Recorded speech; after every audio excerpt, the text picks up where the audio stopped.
vamos al final con un tiempo más de adoración y desde luego también un momento para saludar a todos y en especial a quienes nos acompañan por primera vez, y eso lo haremos en un momentito más. Qué problema de ponerse a saltar antes de la predicación, hermano.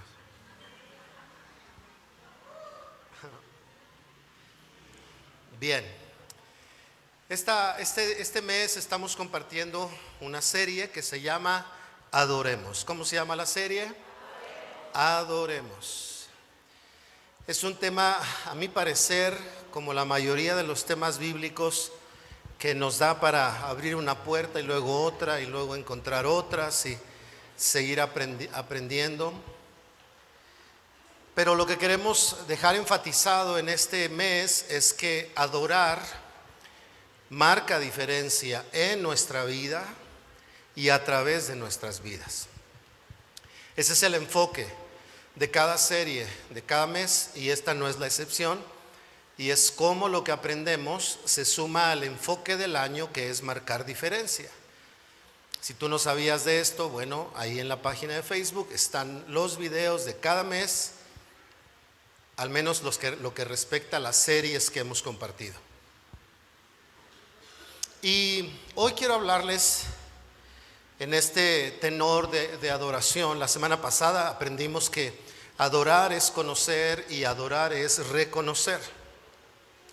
Hace rato estuve compartiendo que adorar es estar dispuestos a ofrecer y hablamos un poco de ese tema. Pero hoy el título de este mensaje le he puesto una actitud esperada. ¿Cómo se llama el tema? Por favor, repítaselo a alguien. Una actitud esperada. Es decir, ¿qué actitud se espera de un adorador?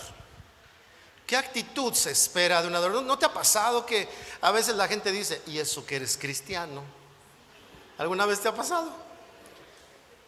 Luego dicen, ¿y eso que sirves en la iglesia? ¿No? Algunos nos dicen apenas el domingo en la tarde, ¿y eso que fuiste al culto? No, luego nos dan con tubo, ¿no es cierto? O si eres hijo de pastor, ¿y eso que eres el hijo del pastor? ¿Y eso que es pastor? En fin, esas frases se esperan, a veces por malos juicios, pero otras veces porque algo se espera. Y hay una actitud, hay un sentimiento esperado en todos los que son adoradores. ¿Qué se espera de un adorador? Por eso el título le he nombrado así, un sentimiento esperado, ¿no? Creo que así le pusieron, un sentimiento esperado. ¿Cómo? Pónganle como quieran. Sí, adecuado porque tiene que ver con lo que somos, con un adorador. Por eso vuelvo a preguntar, ¿qué se espera de un adorador?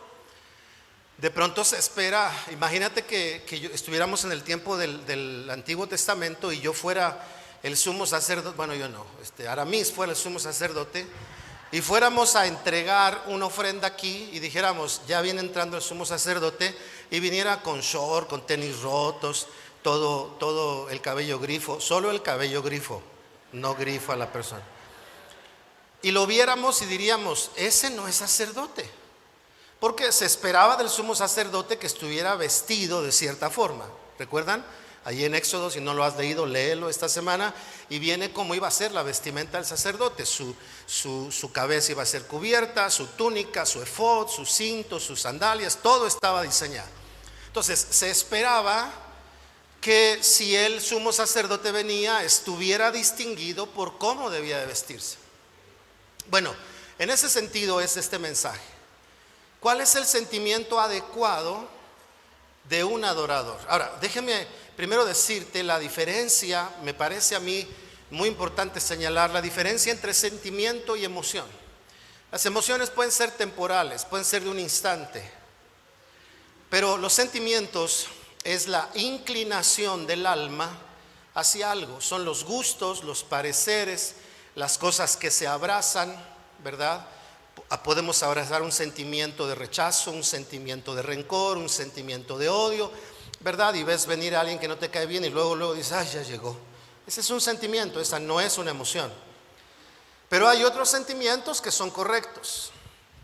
Un sentimiento de honor, un sentimiento de respeto, un sentimiento, no emoción, un sentimiento. Es decir, mi alma está inclinada y abraza y cuida y acepta y desea ciertas cosas.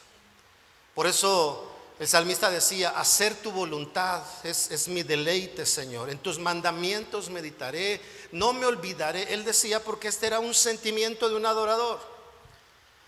Entonces hoy, bajo esa lupa, bajo esta lectura de un sentimiento adecuado, quiero hablarles que la adoración, el adorador debe de tener esta inclinación.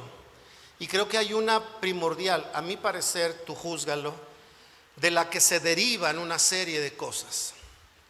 Y ese sentimiento lo vamos a descubrir al leer Juan capítulo 2, versículo 16 al 17.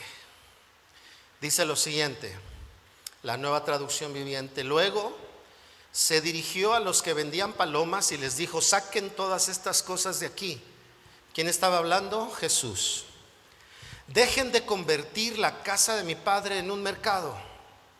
Entonces sus discípulos recordaron la profecía de las Escrituras que dice, el celo por la casa de Dios me consume. ¿Cuál es ese sentimiento adecuado de un adorador? El celo por el Señor.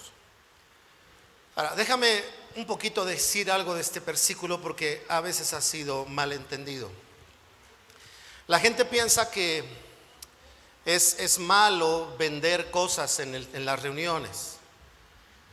Es malo que la gente diga, oye, aquí traigo mi catálogo de Topper, ¿de qué más traen? De Arabella, ay, nadie sabe. Díganme, ¿de qué traen?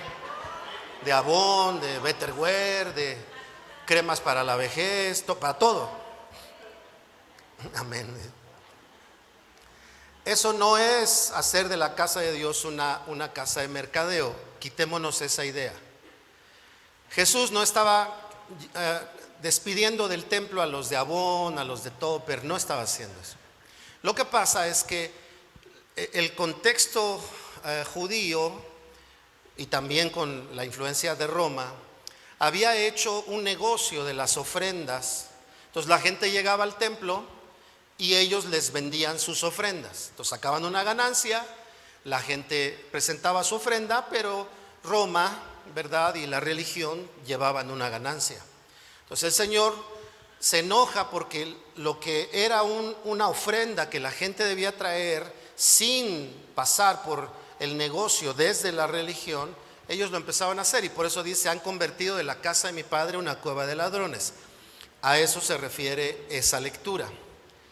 Pero en medio de esa lectura o de este contexto, Jesús siente un celo. ¿Por qué? Porque se estaban desvirtuando las cosas que se habían establecido antes.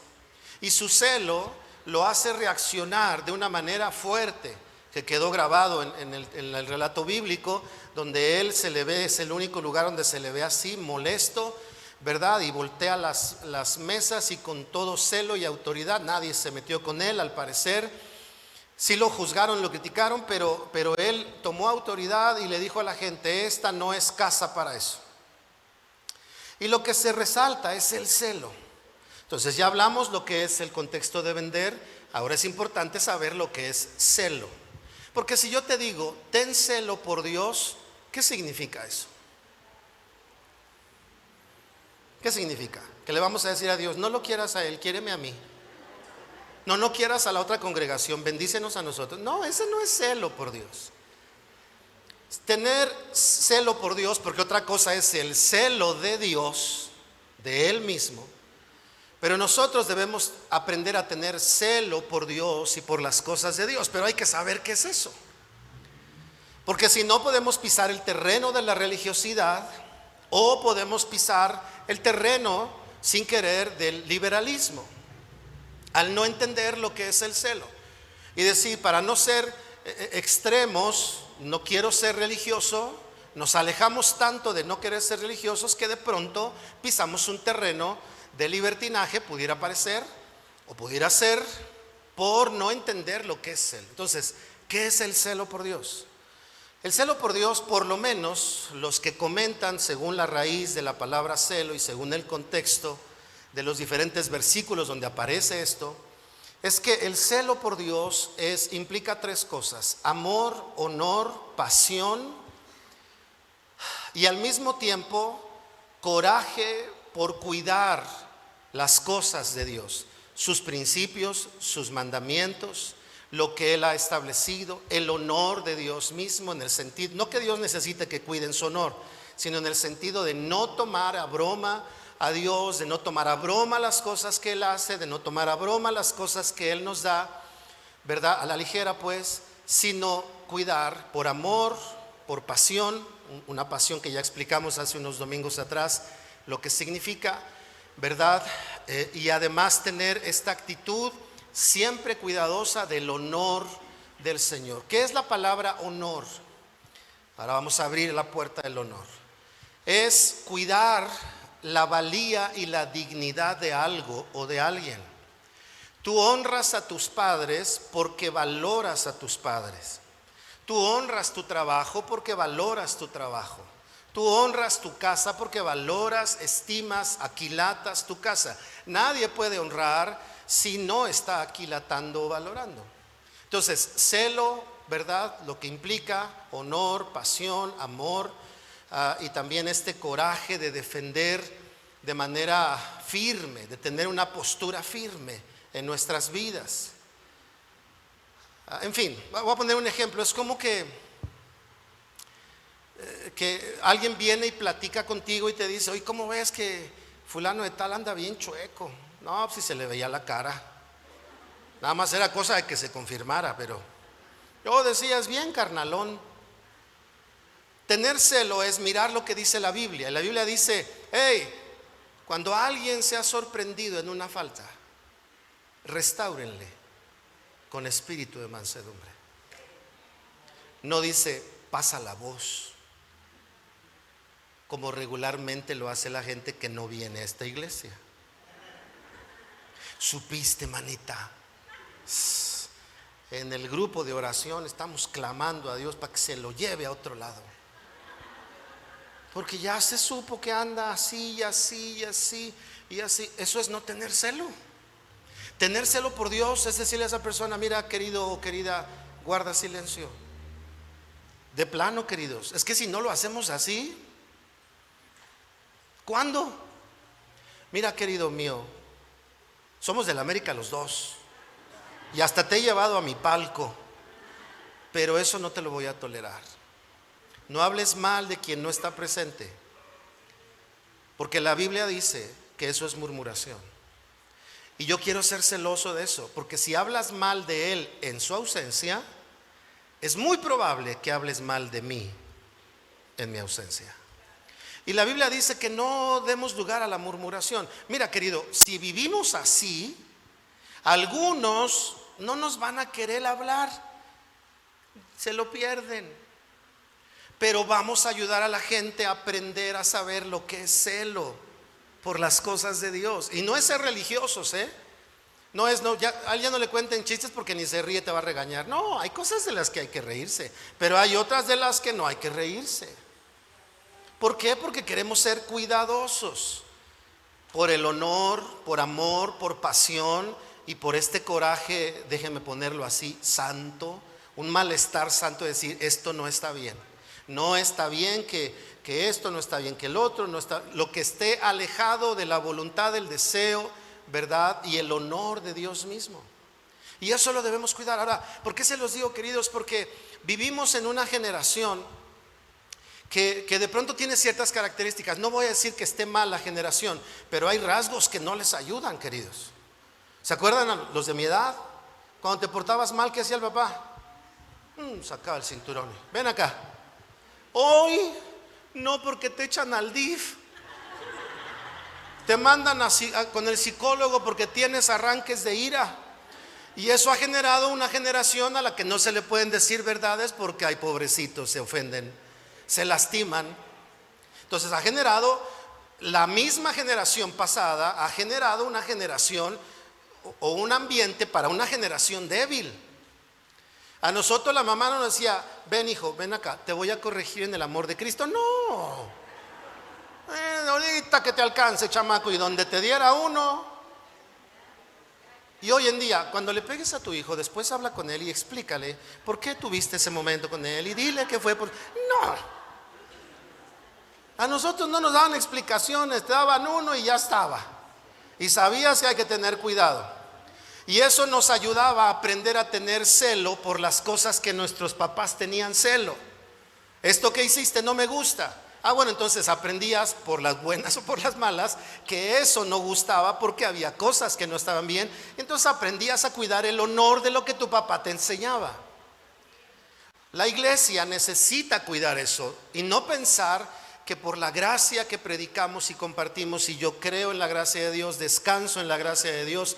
Pedro dice que crezcamos en el amor de Dios, en el conocimiento de Cristo y de su gracia, y yo creo en eso.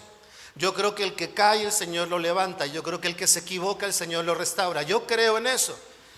Pero eso no debe significar que no aprendamos a tener un sentimiento correcto de celo dentro de nosotros y afuera a nuestro alrededor, porque ese es el sentimiento que se espera de un adorador. Que un adorador cuide el honor de lo que Dios nos ha enseñado. Ahora, después de eso implica sabiduría, porque hay que ser sabios.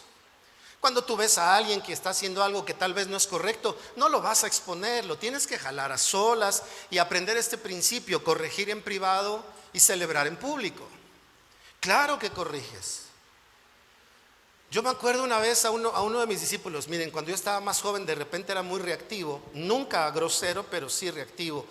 Y un día a uno de los líderes de aquí de la iglesia, hace unos 12, 15 años, me hizo algo que me molestó tanto que lo encerré en la oficina y me acuerdo que su carita cada vez me iba diciendo: pastor, está usted bien enojado. Y me acuerdo que le terminé diciendo: es la única y última vez que te hablo así, no quiero volver a llamarte la atención por esto, porque no es... Y yo estaba bien caliente, hermanos. Creo que hasta güero me puse ese día ¿Y saben qué hizo este hombre? Y además le llevo 2 años. No era un joven. Al final me abrazó y le dije: no quiero volver a hablarte así porque tú sabes lo que debemos de cuidar. Al final me abrazó y me dijo: nunca me deje de hablar así cuando sea necesario, porque me demuestra que me ama. Y me dijo: porque yo lo conozco y sé que usted no anda regañando a todo el mundo así. Casi me dijo: soy un privilegiado de que me haya gritado así. Es cuidar el honor. Ahora, si este es el sentimiento, el celo que debemos sentir, quiero llevarlos por qué puede implicar. Ya dijimos lo que involucra: amor, pasión. ¿Qué más les dije?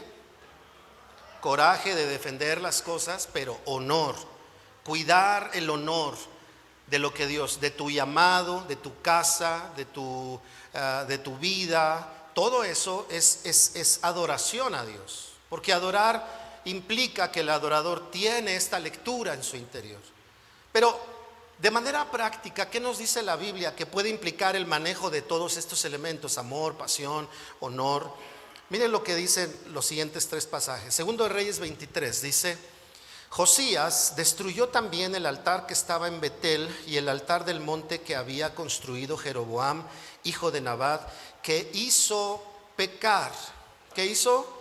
Pecar a Israel. Destruyó aquel altar y prendió fuego hasta reducirlo a cenizas, y le prendió fuego también a la imagen de Acera, una diosa, una deidad. ¿Qué fue lo que hizo Josías? Derribó los altares a otros dioses. Entonces, ¿qué es tener celo? Un ejercicio práctico es que derribemos aquellas cosas que se quieren levantar. Si tú te das cuenta que el chisme se está empezando a meter en tu lengua o en el corazón, hay que derribar eso. El otro día, hace unos 6 meses, creo que prediqué, les dije: hermanos, me di cuenta que andaba yo enojado con la gente. No, no con todos, con algunos. No de aquí, otras personas. Y ya todo me molestaba. Más me empecé a dar cuenta hacer algo que tú haces, pero no lo dices, pero yo sí lo voy a decir, que es empezar a eliminarlos de tus amigos de Facebook. Y yo puse no seguir, no seguir, y empecé a eliminar a varios. Ahí fue donde me di cuenta y dije, ¿qué estoy haciendo? ¿Qué me pasa? Claro, cuando te voy a poner el ejemplo, cuando tú eres congregante y algo pasa en una iglesia y no te gusta, ¿qué puedes hacer? Pues te vas. Pero cuando uno es pastor y algo no le gusta, uno se queda. Y entonces, cuando yo me di cuenta que estaba tan molesto, me di cuenta que tan solo pensar en encontrarme una publicación de ciertas personas que nada, no tengo por qué estar enojado, pero yo estaba enojado. Empecé a decir, Señor, esto no está bien. El día que me los encuentre hasta voy a decir, Señor, que caiga fuego y los consuma. Algo así me veía yo haciendo. Porque a poco no a veces pasa. Nunca te has encontrado orando diciendo, muéstrale con quién se metió, Padre. Que no duerma un mes, Señor. Que se le seque la boca, Señor. Se metió con la ungida, el ungido del Señor. A veces oramos así, ¿no te ha pasado? Yo sí lo llegué a hacer, ya le pedí perdón a Dios. Sé que nada más se reía el Señor. Decía, llamaba a Gabriel o a Miguel o a algún ángel. Mira nomás lo que está orando. Y todavía cree que le voy a contestar. El asunto es que cuando me di cuenta de eso, tuve que derribar eso.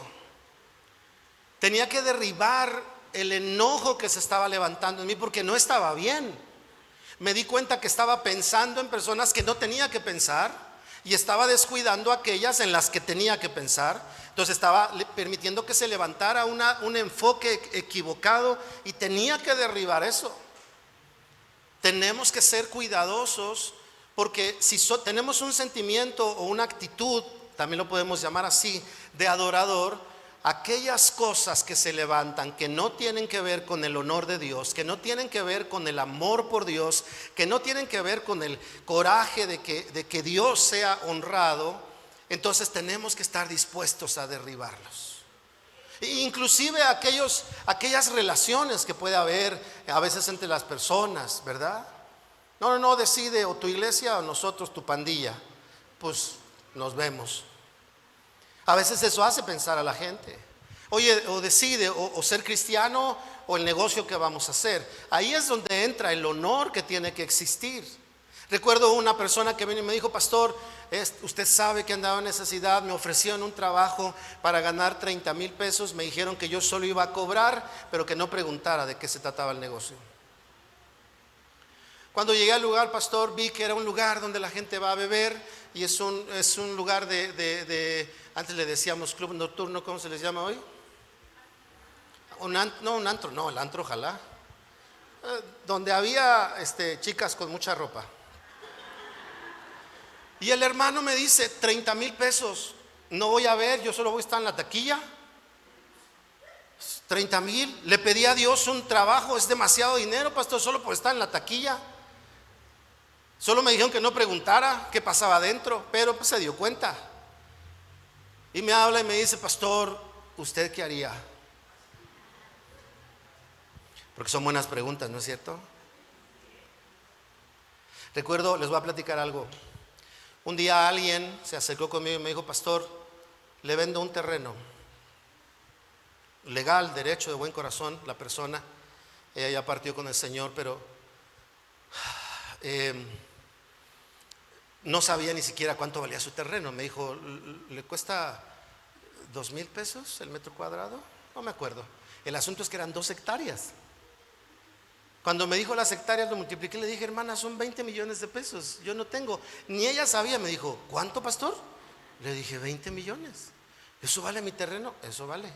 Bueno, una hectárea es mía y otra es de mi hermano. Nada más le vendo una. Le dije, no, son 10 millones. El cambio que tengo no me alcanza, le dije. Después ella tuvo un derrame cerebral. Cuando se estaba recuperando, pero con ese problema, me buscó. Y uno de los mensajes que me mandó es: quiero hablar con el pastor para donarle mi terreno. ¿Qué harías? Y le dije a la persona que lo mandó: dile que no, que le diga a sus hijos, porque ella no está en condiciones. Y si sus hijos quieren, que vengan. Pues nunca vinieron. Pero yo me quedé tranquilo. Yo no podría haber estado en un terreno diciendo: nos lo dio una mujer que quedó lastimada de su mente por su derrame, después ella tuvo otro y falleció. A veces hay cosas, queridos, que son tan cotidianas que ya no las notamos. Otras son muy notorias y la voy a pensar. El caso de este hermano y esta historia que te platico, sobre todo si estamos orando y cualquiera me diga: pastor, agárrelo, estamos orando por un terreno. No, pero es que no siempre es así, no puede ser así. ¿Qué tenemos que hacer entonces cuando tenemos un sentimiento de celo por Dios? Estar dispuestos a derribar lo que se levanta en contra del honor del Señor. Si tienes un enojo con alguien y tienes un sentimiento de adorador, hay que derribar ese enojo. Gracias por los amenes, pero tienes que derribar ese enojo. Si ves a alguien con su playera de la América y dices: qué mal me cae este, tienes que derribar. Imagínate que es un canarito. Cuando lo veas: ay, qué bonito canarito, y ya salte del asunto de que le va a la América. Eso es broma, desde luego, pero el asunto es que debemos ser cuidadosos, porque si no derribamos, lo que empieza a suceder es que lo que se va levantando comienza a desplazar o a tapar el honor, la honra y la adoración que le damos a Dios. Si no, pregúntale a Saúl. Cuando Dios le dijo: mira, vas a ir y vas a acabar con este pueblo, cosas que a veces no entendemos cómo explicarlas, pero él fue y no lo hizo así, y él tomó lo mejor del pueblo y lo trajo como una ofrenda cuando Dios le dijo: tienes que acabar con todo. Y entonces viene el profeta y le dice: así dice el Señor, se complace tanto el Señor en que traigas ofrendas como en que oigas su voz. Es decir, Saúl no se dio cuenta que en su corazón se empezó a levantar un altar a sí mismo, porque traer ¿cómo se llama? Ese botín de los pueblos conquistados era una práctica de los reyes, que hablaba bien de los reyes, que decía: nuestro rey es victorioso. Entonces, traer eso era decirle a Israel: yo, Saúl, sigo siendo victorioso. Y el Señor le dijo: cuando regreses, regresa sin nada. No quiero que tú te presentes como victorioso, quiero que tú le digas al pueblo que yo te mandé a no traer nada, porque todo eso será como una ofrenda para mí. Y él permitió que se levantara en su corazón la otra cuestión: es que esto es de los reyes que ganan, y lo trae, y no solo lo trae, trae lo mejor. Él no se dio cuenta que se estaba levantando. Nos pasa a nosotros. Yo he pasado por eso, claro que he pasado por eso. De repente, queridos, cuando el Señor te usa, por ejemplo, si tú oras muy bonito, oras por alguien, y la gente te va a decir: ay, hermana, cuando ora, hijo, siento que empiezo así como que mis cargas se van. Y si no te das cuenta, comienzas a levantar un altar a San Patricia o a San Juana o a San Gina, decir: yo. A mí me pasó. Creo que se vale porque era yo demasiado joven, pero me pasó que yo veía lo que Dios hacía y yo decía: no, hombre, qué barbaridad. Por eso el Señor me hizo nacer en 1970, porque el mundo necesitaba a alguien así. Hasta que no te das cuenta y tienes que derribar eso. Ahora, te doy un tip: o lo derribas, o puede haber situaciones que lo derriben, ¿verdad? Porque dice la Biblia que antes de la caída está la soberbia, y a veces la soberbia anticipa un frentazo, y a veces ni así la gente aprende. No estoy diciendo que tenemos mala suerte, no estoy diciendo que te vayas de esta tarde diciendo: no, si ya hay que ponerse en paz, no me vayan a dar un frentazo. No. Te estoy diciendo que hay que estar dispuestos a derribar. Dile a alguien con cara de mucho ánimo: derriba lo que se levanta en contra de tu adoración a Dios. Díselo: derriba lo que se levanta. Segundo, Primera de Samuel 17:26. ¿Qué es tener celo? ¿Qué es este sentimiento que dijimos al principio? Entonces David, primera de Samuel 17, les preguntó a los que estaban ahí cerca: ¿qué recompensa se le dará al que venza a este filisteo y libre a Israel de semejante afrenta? O sea, él estaba diciendo, esto es un reto vergonzoso. ¿Quién es este filisteo incircunciso para provocar al ejército del Dios vivo? ¿Qué fue lo que hizo David con el celo que tenía? Lo que hizo fue pelear y defender. Y nosotros, como adoradores, el sentimiento adecuado, congruente con una adoración, es que estemos dispuestos, no estoy diciendo que a buscar pleito, sino a defender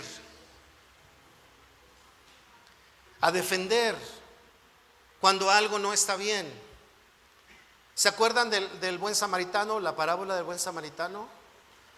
Dice que pasó un sacerdote por donde estaba el herido, y luego pasó ¿quién? Un levita. 2 sirvientes del templo. ¿Y qué hicieron? No se pararon con él porque sus leyes decían que no podían acercarse a alguien moribundo. Pero pasó un samaritano, y los samaritanos y los judíos no se llevaban bien. Y Jesús pone en ese contexto, ¿y qué hizo el samaritano? Lo tomó, lo atendió, lo llevó a un mesón, a un lugar para descansar, para que le curaran sus heridas, lo encargó, se hizo cargo, es decir, defendió la vida de ese hombre.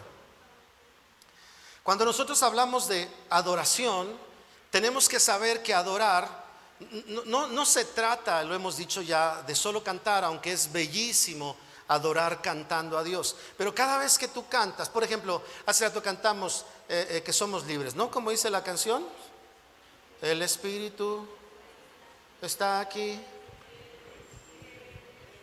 Bueno, eso dice. En el nombre de Jesús las cadenas caerán. En el nombre de Jesús. Eso. Cantar es fácil. Cada vez que cantamos, tener una actitud de celo, lo que estoy cantando lo voy a defender. Es decir, soy libre. Que llego a mi casa y me siento en la depre. No, Señor, algo tengo que hacer. Voy a defender mi vida porque dije que Jesús me ha hecho libre. Voy a buscar la ayuda necesaria, si es de un consejero, si es la ayuda espiritual, si es el apoyo ministerial, si es el médico, pero yo voy a defender lo que Dios me ha dado. Nada de que no, ya me estoy despidiendo, pero quién sabe si llega el otro domingo. No, porque acabo de cantar que en Cristo soy libre. Entonces defiendo eso en mi vida. Que nuestra generación está diciendo, pues tú sé lo que quieras. El otro día llegué a una tienda y de ese humor que de repente negro me sale, además por moreno, ¿verdad? Llego y le digo, señorita, me da una, no sé qué pedí, estábamos en donde venden donas, perdón, ensaladas, ¿no? No, si eran donas. Y llego, ¿y qué le dije a la señorita? Le estaba yo pidiendo algo del Globo y estábamos en donde venden donas. Y me dice la señorita, no, eso no vendemos. Entonces yo empecé a hablar, le dije, no, es que para mí esas son lo que estoy pidiendo. ¿No ve, señorita, que ya estamos en una generación donde lo que yo digo, eso es lo que es? Se me queda viendo. Entonces le dije, ¿me da una Big Mac que está ahí, por favor? Estamos en las donas. Y la señorita como que no se rió, no le gustó mi chiste, pero yo estaba haciendo un chiste privado. Es decir, estamos en una generación así. Y nosotros, los que adoramos a Jesús, no se trata de ser religiosos, se trata de cuidar el honor de lo que Él nos ha dado y de por la razón por la que Él pagó en la cruz, que fue nuestra lejanía, la lejanía del ser humano de Dios, el pecado que lo separaba de Dios. No podemos entonces regresar ahí porque defendemos eso. Entonces el mundo puede decir lo que quiera, pero ustedes, padres, enséñenle a los hijos el diseño divino de Dios, el hombre, la mujer, la casa. Nada de que tú puedes escoger lo que quieras. No, hay que enseñarles, hay que hablarles, hay que estar con ellos. ¿Por qué? Porque eso es celo por lo que Dios ha establecido. No estoy hablando en contra de nadie. Estoy diciendo que así como la gente levanta su voz, nosotros levantamos nuestra voz para decir, queremos honrar lo que creemos en el corazón. Y no solamente en eso, en tantas cosas que necesitamos defender. No estoy hablando de atacar, estoy hablando de defender. Estoy hablando de amar a todo mundo, aceptar a todo mundo, pero seguimos defendiendo la idea de que no estás tan mal como para que Dios no te acepte, no estás tan bien como para que no necesites a Dios. Ya sea que estés muy mal, su obra Él la hará en ti. Ya sea que estás muy bien, Él te va a hacer saber que solo su perfección es la mejor que puede haber. Hay que estar dispuestos a defender. ¿Me explico? Y no estoy hablando de hacer partidos o de hacer grupos y yo defiendo a los de mi iglesia. No, ahora, que si bien nos valdría la pena el que nosotros, ¿no te ha pasado que el hijo come de tu sopa y nunca dice, qué rico? Pero va a la casa del vecino y, qué rico. Y dices, ¿qué ole? Yo te doy todos los días de comer y gratis. Y vas a celebrar allá a la vecina. Entonces vas a decir que rico allá, acá ven a decir gracias mami. Si no puedes decir que rico, por lo menos dile gracias mami. Porque hay mamás que no tienen buen sazón, es la mera verdad. ¿O no? Hay que defender. El celo es defender, es cuidar el honor. Miren a los hijos de Noé, ¿se acuerdan? Uno va, oigan, el jefe está encuerado y esto pasó y esto, hay cosas ahí que se pueden explicar con más tiempo. Y los otros hermanos que dijeron, ay, vamos a ver, ¿cómo? Si yo decía, la cara tenía. Sí, es bien borrachín. No, los demás fueron y de espaldas, dice, que es tal vez una expresión figurada, ellos honraron el honor de su padre. ¿Tú conoces lo que pasó ahí? Cuando Noé supo lo que pasó, declaró una maldición, no por él, sino por lo que había hecho su hijo. O sea, él no maldijo al nieto. Él lo que dijo, lo que hiciste tú ha traído maldición a ese niño. El asunto es que debemos defender. Eso es celo. Por último,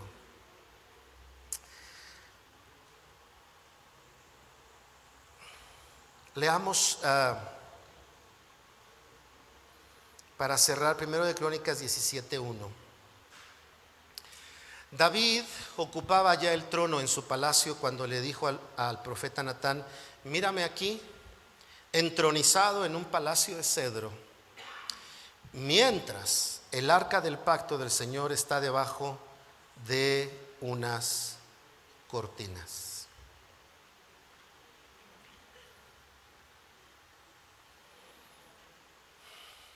Otra vez una expresión de celo por Dios, por un mueble que representaba al Señor. Estaban ahí las tablas de la ley, ¿verdad? Una vara que representaba el poder de Dios y una muestra del maná que representaba la misericordia y provisión de Dios. Ahí estaban.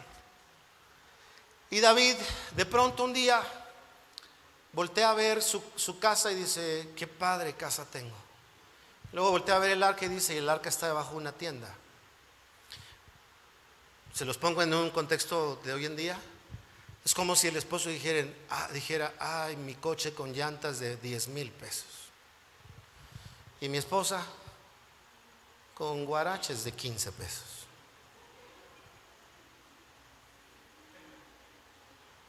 Es para ahorrar.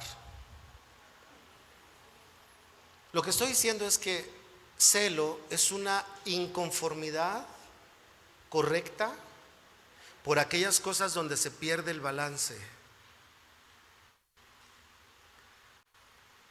Y lo podemos vivir en diferentes contextos. No estoy diciendo, hermanas, que te compren unos zapatos de 10,000 pesos. No estoy diciendo eso. Ah, qué chiste, dijo una hermana. Estoy diciendo que o el esposo que llega con su camisa nueva y a la esposa le trae un gansito. ¿De qué? Digo, gracias por el gansito, pero ¿cuánto costó la playera? 1,000. 1000 gancitos por lo menos o algo así. Estoy exagerando, son ejemplos, no vayan a pensar. El enfoque que estoy diciendo es que el sentimiento de celo por Dios nos ayuda, por ejemplo, jóvenes, a pensar en tus padres y decir, ¿qué hago por mis padres? Porque la gente piensa que por los padres hay que hacer algo cuando tienen necesidad. No, queridos, hay que hacer algo por honor a ellos, por honor a los papás.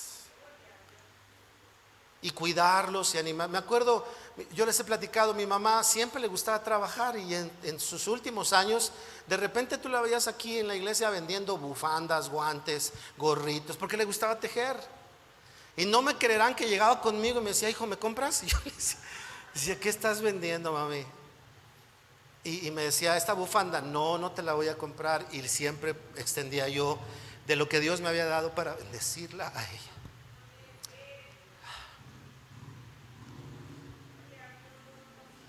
Iba con mi padre y le decía, ¿qué quieres, papá? Y me decía, un café del Oxxo. Y yo decía, el viejito con 20 pesos se acostumbra, se acomoda. Tú le dices a un niño que quieres un Nintendo última generación de no sé qué tanto y se lo compras. Pues yo diría que ese mismo dinero lo pudieras invertir en tu abuelo, en tu padre, y decir, aquí está, por honor te lo doy.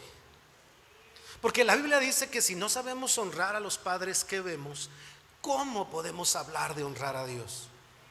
Que no lo podemos mirar. Yo sí creo que pude haber hecho más cosas por mis padres. No tengo un sentimiento de culpa, pero me hubiera gustado hacer mucho más. Pero procuraba estar con ellos, procuraba llevarlos a cenar, procuraba hacerles sus regalos, procuraba estar al pendiente de que no les faltara en lo que estaba siempre en mis manos. Y creo, queridos, que tiene que haber este sentimiento de celo materializado en el prójimo, en las personas, porque ese es un reto para nosotros. De pronto ayudar a alguien y ser de bendición por un tiempo, o de pronto asumir algo con alguien y decir, yo me acuerdo que hace tiempo, ¿verdad? Ese no se me olvida.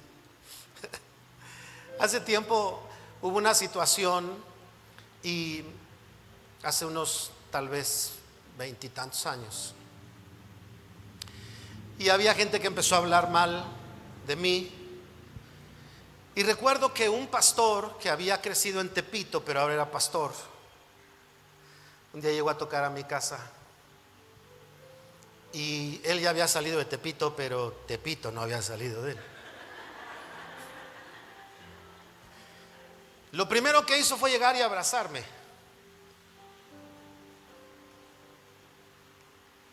Y luego me dijo, querido hermano, el que se meta contigo, se mete conmigo. Yo soy pastor, pero sé pelear, me dijo.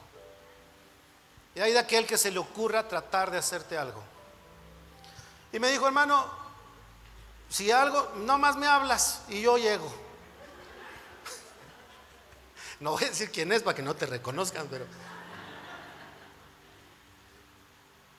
porque de repente se nos olvida que el ser insatisfechos con algo que no está bien, que nos tiene que poner en una posición clara y definida. Hey, mira, lo que haces no me gusta. Contigo estoy como siempre, abierto, pero esto no va a estar hablando de mis hijos, ni vas a estar hablando de mi esposa, ni vas a hablar de mi hermano, y ojalá por ahí si les cabe, ni vas a hablar mal de mi pastor.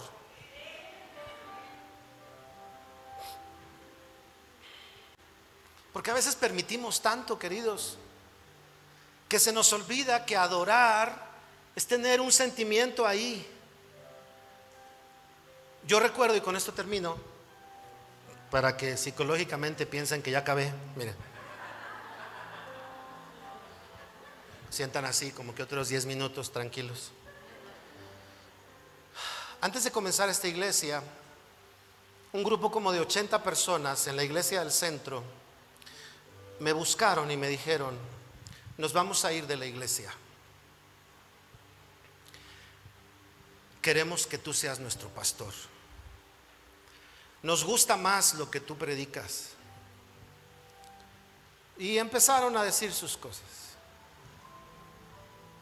Y 2 años antes o 1 año antes, Dios me había hablado de que en un periodo cercano íbamos a comenzar una iglesia, mi familia y yo. Estas personas hasta llamaron a un pastor de Houston. El pastor vino. El pastor me dijo: pastor, ya me dijeron lo que quieres hacer. Le dije: ¿yo? ¿Qué quiero hacer? ¿No quieres comenzar una iglesia? Le dije: no. Dios me habló, pero ellos quieren comenzar y que yo sea su pastor. Es que me dijeron otra cosa. Pero bueno, si tú lo piensas y quieres, yo lo que vine a decirte es que por 4 años la iglesia de Houston te paga tu ofrenda, te compramos un coche y te ayudamos a pagar la renta del lugar donde se van a reunir. ¿Qué harías, hermano? ¿Qué harías? Es de Dios. Pues todo está bien fácil. Y pasé noches sin dormir porque yo decía: ¿será que esto fue lo que Dios me dijo? Y luego pensaba en mi amigo el pastor Víctor y decía: no puedo deshonrar a mi amigo. Un día nos tomamos de la mano, Víctor, Mariles y yo, y oramos delante de Dios y dijimos: Señor, ayúdanos a ser amigos hasta el final de nuestros días y nunca deshonrarlos. Oramos delante de Dios. Así que entonces les dije: no me voy a ir. Bueno, pues nosotros, y todos se fueron hablando mal de la iglesia, como casi nunca pasa. Como al año siguiente o más, año y medio, llegamos aquí, un lugar pequeño, 8 personas, para comenzar a trabajar. A mí me queda claro, queridos hermanos, que este lugar lo abrió Dios, lo levantó el Señor y lo sostiene Dios hasta el día de hoy. Nada mejor que llegar hasta aquí diciendo: Señor, no llegamos aquí deshonrando a nadie. Llegamos aquí, la gente de la alabanza se quería venir conmigo. Nos vamos contigo. No, quédense ahí y sirvan ahí. Pero es que sirvan ahí. Y nadie se vino. No dejé, después se fueron a otros lados, pero conmigo no.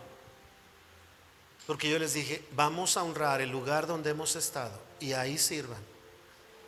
Y me vine yo solito, con la guitarra. Con le pegaba un bote para la batería. No es cierto.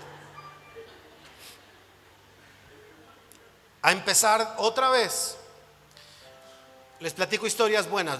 Les he dicho que luego les platico las feas, los errores que he cometido. Pero me hace saber que adorar es mantener una inconformidad de aquellas cosas que no honran a Dios.